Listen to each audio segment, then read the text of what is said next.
So first off, I want to say COVID-19 is real, right? It's a devastating virus. You folks here in FSM took some quick action to really prevent it from coming in. But in those places that aren't as fortunate as FSM, we are seeing that this virus is terrible. You know, and I work in Guam. I was in Guam through their pandemic. And at one point, the Guam Memorial Hospital was just full of patients with COVID-19, right? There's 105 people at one point, right? Many people in Guam have been hospitalized. And at the time of this recording, 3.8 million people around the world we know have died of COVID-19. We know. Now, there's probably way more that died that didn't get recorded, especially in places like India and Africa. This virus is ravaging our world. And this isn't just impacting the US. You know, it's not just US pharmaceutical companies that are doing this. This is a global pandemic, and there's global efforts to create vaccines, because we've learned throughout history that vaccines preventing disease is so much better than curing it. And when you think of historically some of the amazing things we've done in health, there's really two big things that public health has done that has really saved a lot of lives.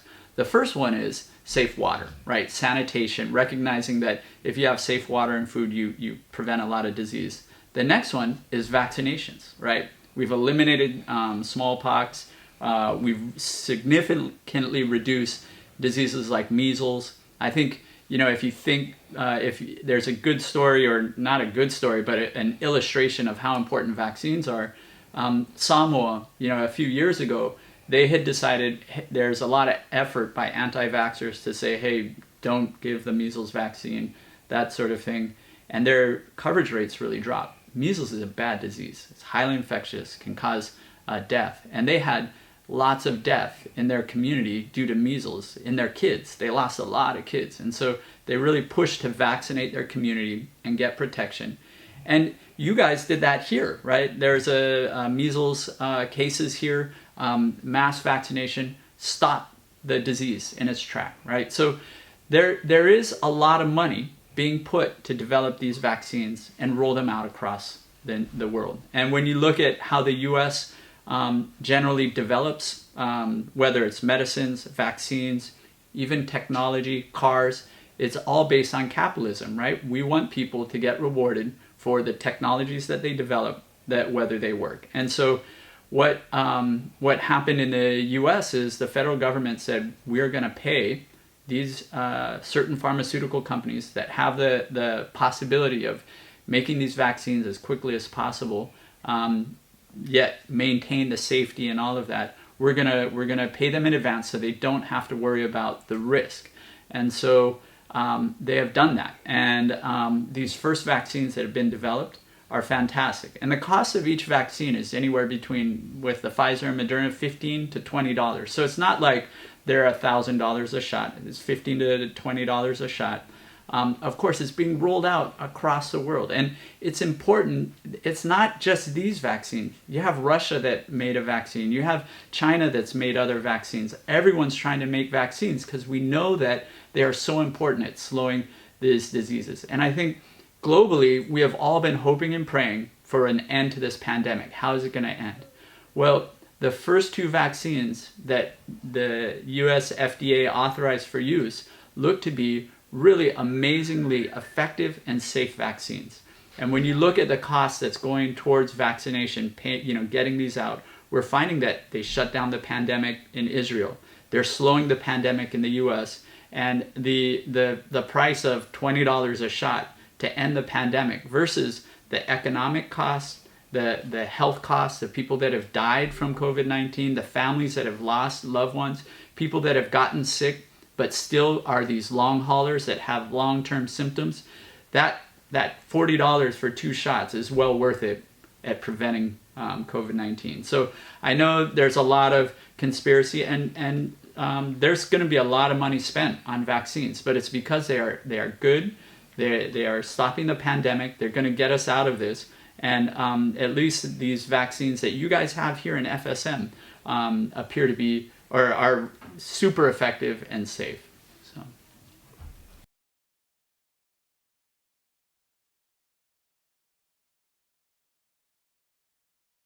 Yeah, so one of the nice things in the U.S. is that our monitoring of vaccines is separate from the pharmaceutical companies, right? So it's not just the pharmaceutical company makes a vaccine and then they tell you if it's safe and they give you the data. FDA and CDC, as well as independent panels, so not just people that work at FDA, all different doctors from different areas who have expertise in vaccines, they all get together and review the data.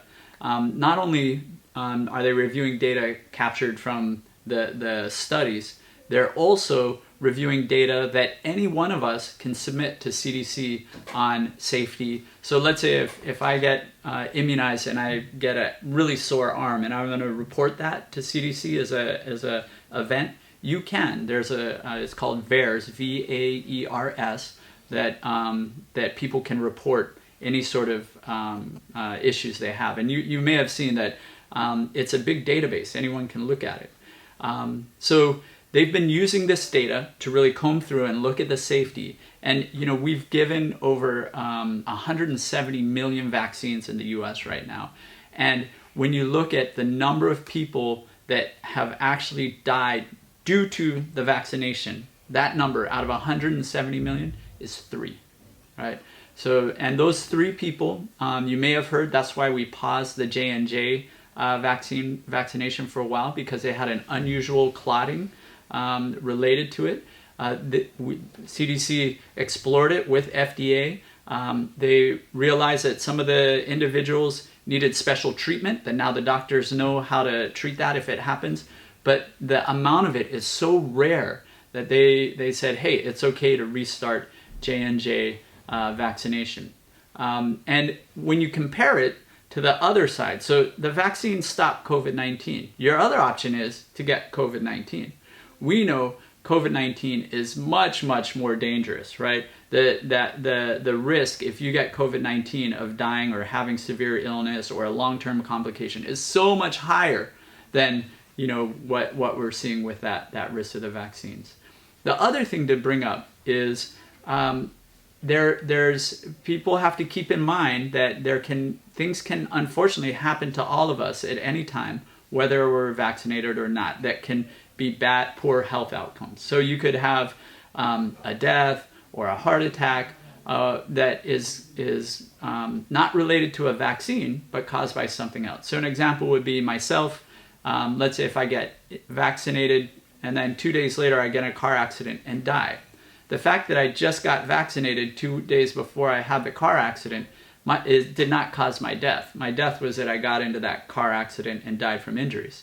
And you can imagine that same thing, if I was about to have a heart attack and it just turned out that I got vaccinated the week before, then I had a heart attack, that vaccine didn't cause the death. That's what we call a coincidental death or a coincidental poor outcome. So how you tease that apart is you have to look at all these adverse reactions, and that's why they get reported to CDC, and you look to see if there's an increase of those deaths in people that are vaccinated versus the normal rates. And that's how, by looking at those numbers, that's how CDC identified that risk of increased clotting problems with J&J, and they'll continue to look at it. And there may be some other events that may happen a little bit higher as vaccines get rolled out.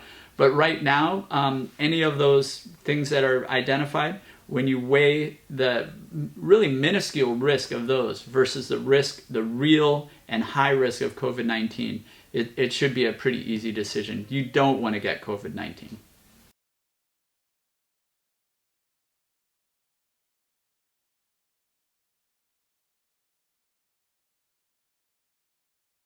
Sure. And my apologies. This is, the science and behind it is a bit long, but I'll do my best. And I think basically, our immune systems can learn when our immune systems are exposed to a virus or some bacteria, they can learn to fight it, right, and clear it out. And there's several different parts of the immune system. It's like the army in your body waiting to get rid of diseases or invaders. And there's different components. And one component is your antibodies. And your antibodies are these small little proteins that are really like magnets for specific diseases. And so they're produced by some cells, and if those cells get exposed to, let's say, measles or COVID-19, your body will develop cells that learn how to fight that virus. And they'll produce a lot of antibodies. And in a way, it's like you've made soldiers or policemen within your body that are really attuned at identifying COVID-19 and fighting it. And so usually you have to wait for that virus to come into your body, cause an infection, your body fights it. If you live through it, now you have those soldiers in your body that are ready for the next time that virus attacks. So when it comes in the door again, they say, hey, we know that's a bad virus, we know how to attack it, the antibodies hit it, your immune system speeds up, and it clears it out.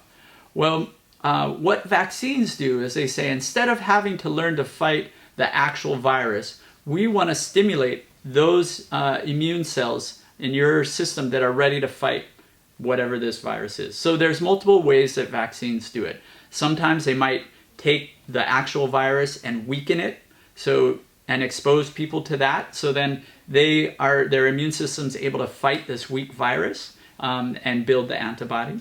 The other thing is that science has found, hey, wait, we can just take a piece of that virus. So rather than the whole virus, we can just take a piece, and if we show that to the immune system will recognize it as foreign and be ready to fight that piece of the virus. Then when the virus comes in with that piece on it, your policeman inside, your immune system that's protecting you says, hey, that's bad, and we send our troops, they're ready to go and fight and clear it out. So it's like they're standing by, ready to prevent that virus from infecting you. So what the mRNA vaccines do, and this is a little bit of biology 101, and I know I'm speaking to the college community, so you folks probably remember this, but in each cell, your cells make certain proteins in order for them to function. And basically, if it's a muscle cell, there's proteins that are created by that cell that really helps with the function of that muscle cell.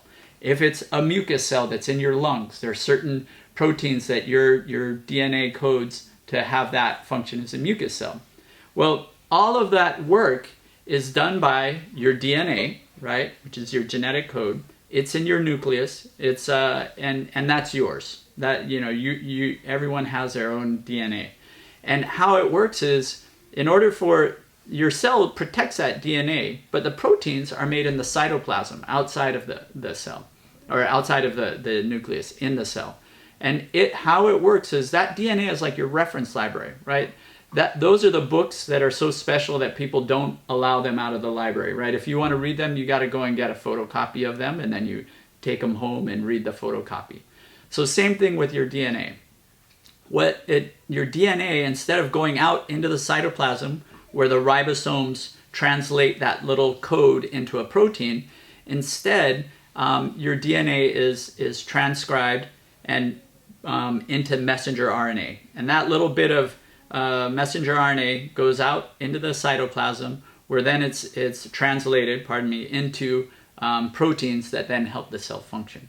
So what these messenger RNA vaccines do is it's really a very elegant process, and it really hinges on our understanding of how the cell works. So instead of trying to have a virus that's weakened infect the body, instead of trying to inject some of the proteins that might have that can stimulate it, we needed a way to create a lot of protein, but also in a way that your immune system really responds to it. So instead, there's a little bit of messenger RNA that your cytoplasm has a lot of messenger RNA in it already, hundreds, thousands of them just being coded, making the proteins that the cell needs to work.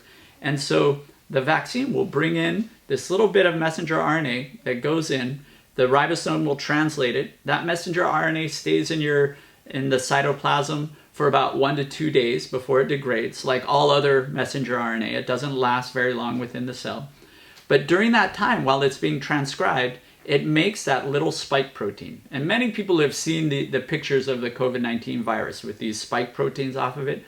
So instead of exposing your body to the whole virus or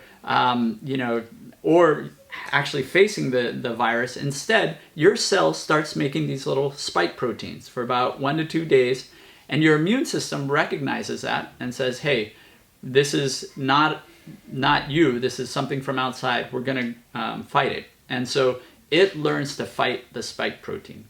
Now, any other virus that comes in with that spike protein that matches is going to elicit a response from your immune system to fight it before it can even really start causing a lot of infections in your body. And so now you have an army in your immune system, and it's standing next to soldiers. If you've been vaccinated against measles, you have cells that are ready to fight measles. Now you have cells that are ready to fight COVID-19, that virus, when it comes in. And so that's how it works, and it's really elegant because of when that mRNA comes in, your body just makes a little bit of those spike proteins.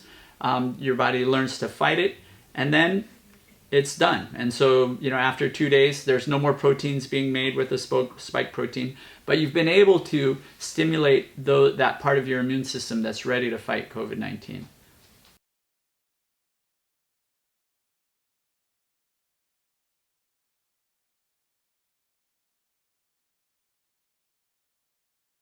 Thank you for asking that. And I think, this is an important concept. When I was telling about weighing the differences, right? The risk for you of if you get COVID-19 and surviving it and getting through it versus this unknown and really tiny, minuscule risk, of the vaccines, which one do you choose?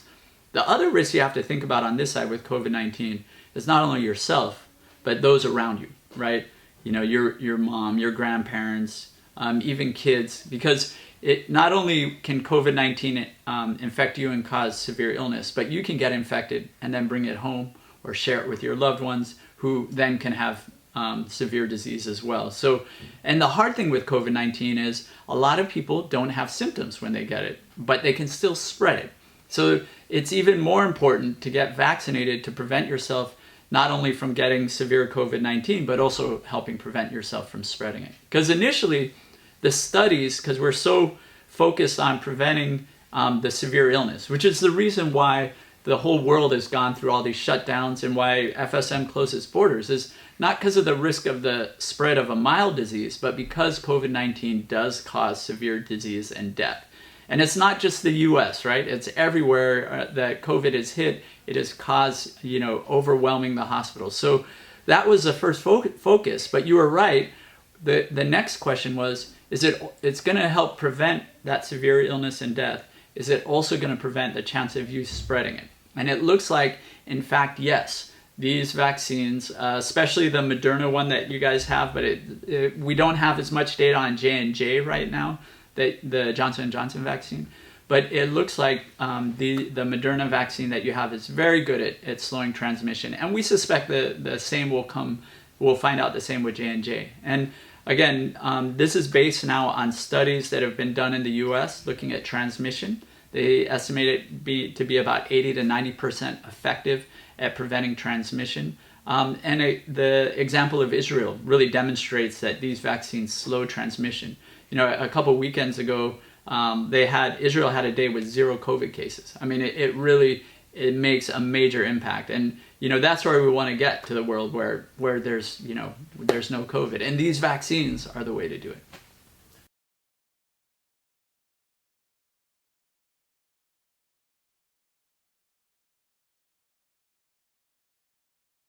Yes.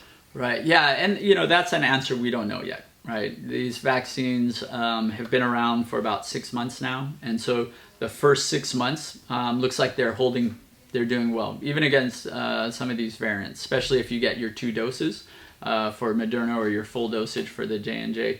It looks like it's holding, which is optimistic.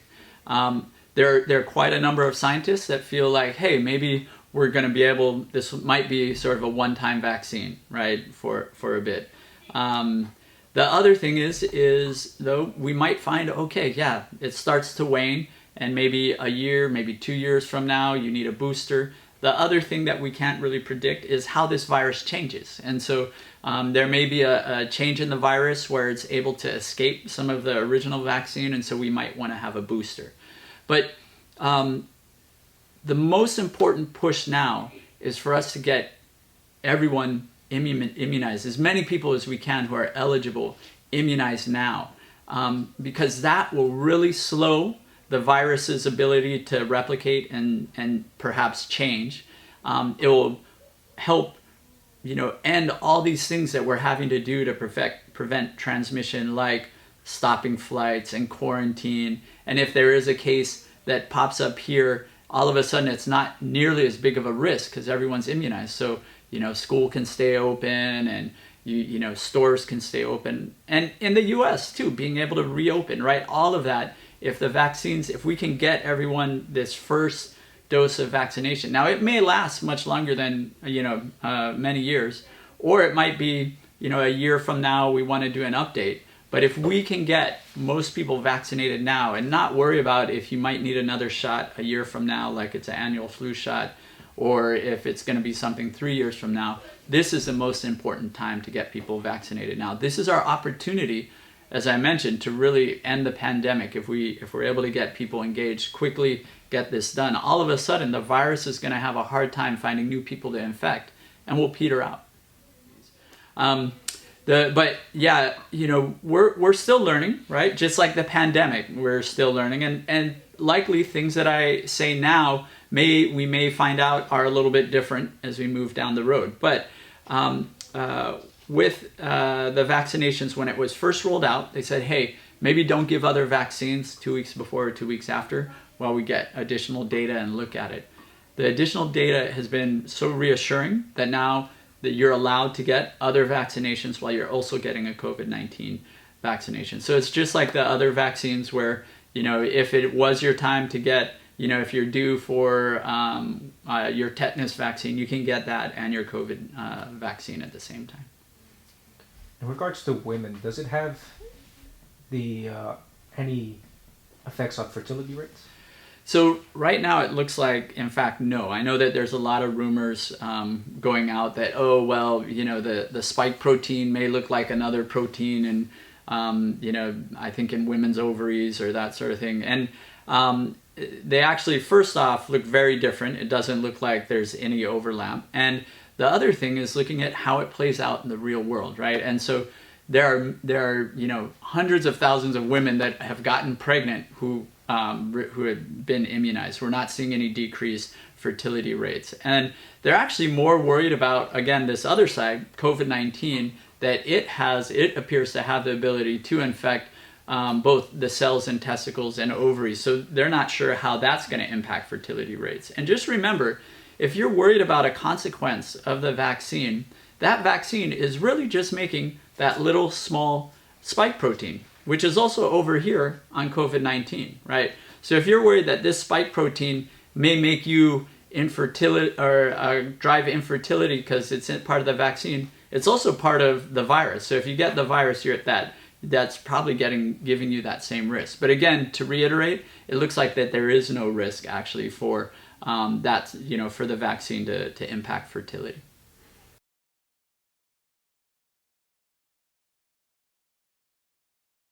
Yeah, no, thank you. Great question. So first off is when these vaccines rolled out and in their monitoring process, they did find that there were some individuals that had a severe allergic reaction to the vaccine, to both Mrna and Pfizer. These allergic reactions are treatable. No one has died from them, but you have to be on the lookout for them. But they're still extremely rare. So out of 1 million people that receive the vaccine, maybe like 5 of them have allergic reaction that require treatment. And again, no one has died from these allergic reactions. So, but we do ask people to be on the lookout for it. That's why when you get the vaccine, they'll ask you to wait for 15 minutes. If you're somebody that has had allergic reactions before, they'll usually ask you to wait a bit longer just to make sure you're doing okay. Throughout the USAPI, we haven't had anyone die or have, USAPI meaning the US Pacific where we've rolled out the vaccines, many problems with allergic reactions. The other thing I want to bring up is that we have had many people who have had allergies to medicines or shellfish or even other vaccines that have been vaccinated and have done fine with these vaccines. So really the only contraindication for the vaccine is, let's say if you got your first dose and you did have one of those allergic reactions where you had difficulty breathing and rash and they managed you there, then you probably wouldn't want the second dose. That's the main contraindication. But the other thing to keep in mind is, we're talking about some of these, things that we call adverse reactions. The allergic reaction, I mentioned the problems with clotting, those are adverse reactions to a vaccine. There's also another thing that we call side effects. The other term for it is reactogenicity, which is basically when your immune system is triggered and it's starting to learn how to fight that virus, you're going to have some symptoms. Your body's going to feel, you're going to feel that, right? Because your immune system is fighting it, just like when you fight the flu or whatever it may be. And so we're finding that with these vaccines, they're so good at really eliciting that immune response, so your immune system gets that training and is ready, that you feel it. And so it's very common for people who have had the vaccine, about 8 hours later, and maybe for a day or two, to have maybe some fever, headache, fatigue, maybe some muscle aches, and that's very common. But it goes away after a day or two, and we actually encourage people if to have some Tylenol on hand or Motrin, whatever you can take for pain, just so that if you do start feeling, oh wow, I am one of those people that I can really feel my immune system responding to this vaccine, I'll go ahead and take that Tylenol or Motrin, and it won't impact how well your body reacts to it. The other question that I get a lot from the side effect question is, all right, well, if I didn't have the fever or headache that my wife had, or my dad, does it mean my immune system didn't respond to it? Do I need additional vaccination? And actually, the answer is no. We found that from studies that people, regardless or not, whether they had side effects or not from the vaccine, they were all very well protected from COVID-19.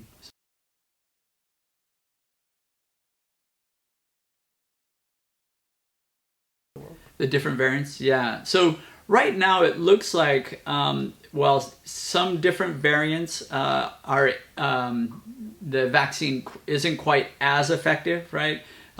It still is effective enough to slow the transmission and still be able to help end the pandemic. So we're seeing, like in the US, there's the UK variant, which really started to take over the US. And we were really worried, you may have read in the news a few months back, is that going to really reverse our good trend in numbers, and that would we see an uptick? But with the vaccinations, even though the UK variant took over, the number of cases have really gone down in the US. Now, no one knows for sure, what next variant might pop up, but so far what we're seeing is that the vaccines have been good at, even though they may not be as good, they have been very good at slowing the transmission of the virus, so we can stop it. And again, if we can get everyone vaccinated and really stop transmission, we can get to a point where our risk for new variants is much lower.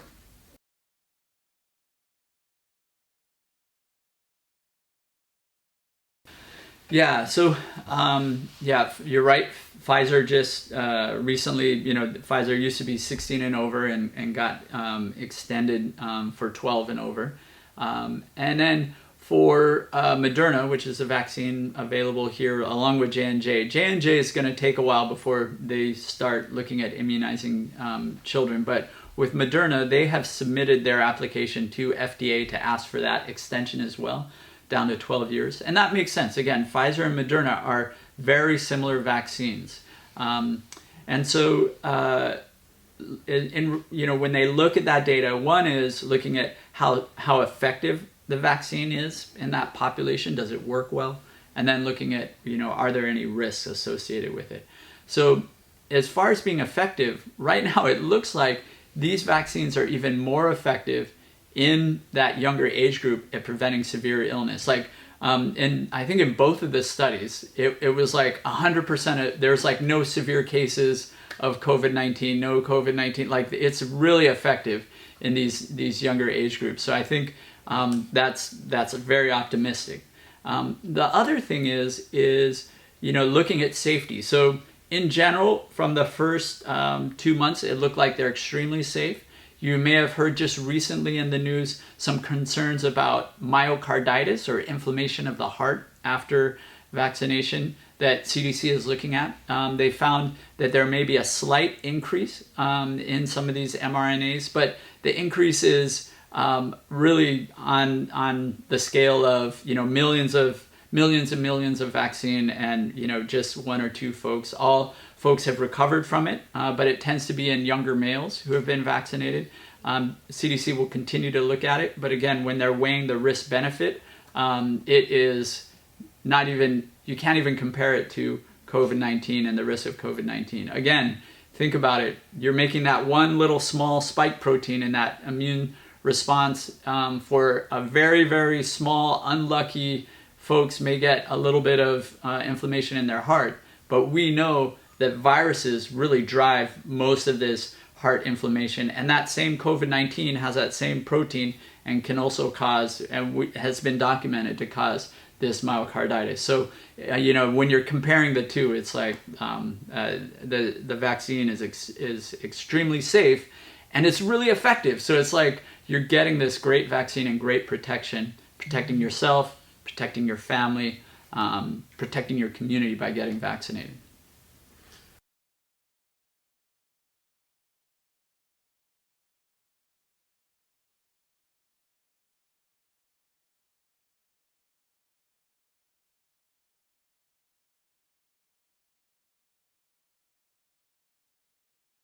Yeah, I think one thing that's really unique about vaccines versus sort of treatments is that it prevents the disease from even getting there, right? So that's where I feel like FSM really needs to focus, right? If you're able to prevent people from even getting infected in the first place, then as you open up, and if the virus does come in on a traveler or something, it's not going to be able to infect people, cause them to get sick, have it spreading around quickly before people start to look at treatment modalities, right? So that's the one of the really unique and special things about vaccines is it's not about curing the disease, it's about preventing it, right? So you want it in place before it occurs, then you don't even need to worry about what treatments do we have, right? As far as what treatments work for COVID-19, there hasn't been really good science showing that there is one treatment that, boom, 100% cure, we don't need to worry about it. There's still studies going on. There may be something that they find. There are certain medicines they find that help a bit more, but nothing has been 100%, and nothing has really been as effective as the vaccines. Now, I'm not going to say that the local medicine may impact it. It might, it might help, but being that COVID isn't here and it hasn't been tested to see if it really is a cure for COVID-19, to me that seems like an extremely risky bet to say, I'm not going to take this well-studied vaccine that has been, 170 million people have taken it, and it's been shown in countries to shut down the pandemic. I want to keep myself and my family at risk because I think that this unproven treatment, whatever it may be, is going to be worthwhile. I think that's a high risk, especially in a community like the communities in FSM where you don't have huge fancy hospitals with ventilators if that treatment doesn't work, or it didn't get started at the right time, or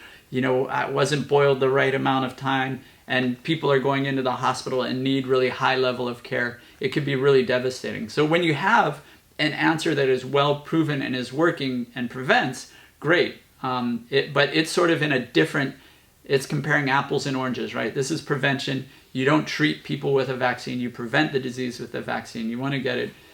If someone, now we know the vaccines aren't 100%, right? So there may be some people that are vaccinated that get it, and depending on their work with their healthcare provider, what kind of treatment they want to use, they can decide if they want to use local traditional medicine or the other medicines that are FDA approved.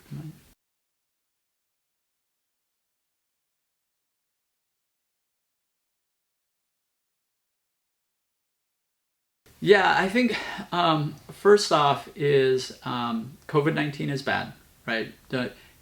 I've been there. I've been in Guam. I've seen the hospital overloaded. Like it is something that even though you haven't had here, you don't want it here, right? The virus. Two is this is an exciting time. This is the end of the pandemic is here, and it's sooner than we expected. And as I mentioned, I didn't know what would be the final solution to FSM just being closed. You can't, you could try to be closed forever, but eventually the virus will come in, and how are you going to deal with it? But these vaccines are the answer. We have the answer here to stop the pandemic. It's right in front of us. There's enough vaccine in on the island in the FSM to protect all the eligible folks and really reduce the threat of COVID-19. We just need people to go and get vaccinated. To vaccinate. It's a historic time, right? And you can be part of this historic effort to end the pandemic and really have FSM come out as a success, a shining star in the global response to COVID-19. That FSM at the right time closed its borders, prevented the introduction of COVID-19 when you're most vulnerable, but then took the opportunity to get protected with these great vaccines that the U.S. has provided, and then was able to escape all that tragedy that other countries have been faced. So, I would really, my message is, hey, I know anytime you get a shot, it's not fun to get a shot, and there's so much noise, from the internet and other places saying, oh, this might happen or that might happen.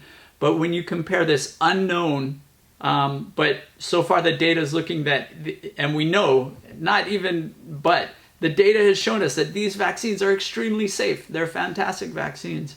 But that slight sort of unknown versus the known death, tragedy that is associated with COVID-19. And that if you get it, if you don't protect yourself and you get infected, you can spread it to your family and cause issues, death in your community. Like it really is the right decision. It's the right decision now for FSM. And it's really sort of a patriotic decision to say, hey, I'm going out, I'm doing what I need to do to protect myself, my family, and my nation against this threat. It's a time for everyone to come together and really do that. So we're so fortunate that these vaccines arrived when they did, right? And they arrived at the right time. Just think of the US and around the world, we're seeing incredible spikes in the number of COVID-19. And how did that happen? Well, it involved some luck, and it involved conscious effort and investment by the taxpayers of the U.S. to speed up the approval process, and a little bit of engagement of the regulatory companies saying, hey, yeah, we want to work quickly to go through data and analyze it so that we can turn around decisions more quickly. So the first one, the luck, right? So one thing is, fortunately, these mRNA vaccine technologies, they weren't just developed when the pandemic hit. These are technologies that scientists have been working on for numbers of years. In fact, that original idea came up in the 90s of how to use this mRNA to create vaccines. So these are some of the first vaccines using this technology. They have been building it for a while. So that's one thing. So we already had a head start. The next thing is in our country, the vaccine development is done by private companies, right? And so they have to think about, does this vaccine work? We're not going to build and make a lot of the vaccine if it turns out it doesn't work, right? So they go very methodically and slowly as they develop a vaccine, because they don't want to lose money if they mass produce a vaccine that isn't effective. And so what they usually do is they'll develop a concept, they'll build a little bit of the vaccine, they'll try it on some animals first, then they'll try it on a small number of people, then they'll recruit a larger number of people to see if it works, and then if that works, they'll go to another phase trial and they'll recruit, and it's all in sequence, laid out over a number of years. And it's really because they don't have the money to be able to invest in it until they find out, hey, we've got a good vaccine, it's safe and effective, now we're going to build the factory and we're going to start producing it. And that's years down the road. So the idea behind the U.S. effort to really speed that was, let's take out that financial risk. The federal government is going to go through certain vaccine companies to see who has potential for making a vaccine. I forget the exact number of how many they funded, but I think it was on the order of 12 to 15. And they said, all right, we want you to make your COVID-19 vaccine. And we know that we are going to pay for it up front. Like, you are getting money for these vaccines. So you can, instead of having to go through that long sequence, we want you to develop your vaccine, build the factory, enroll the animals.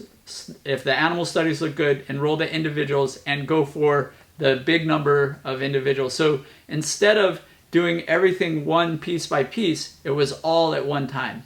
They were able to do everything at the same time. And that really compressed that period. Even though each evaluation time was the same, they were going on all at the same time. So that really sped up the ability of the vaccine being able to determine, all right, these vaccines are effective, and also looking at the safety. None of the timing of those evaluation periods were shortened. They just were all started at the same time. So we ended much sooner.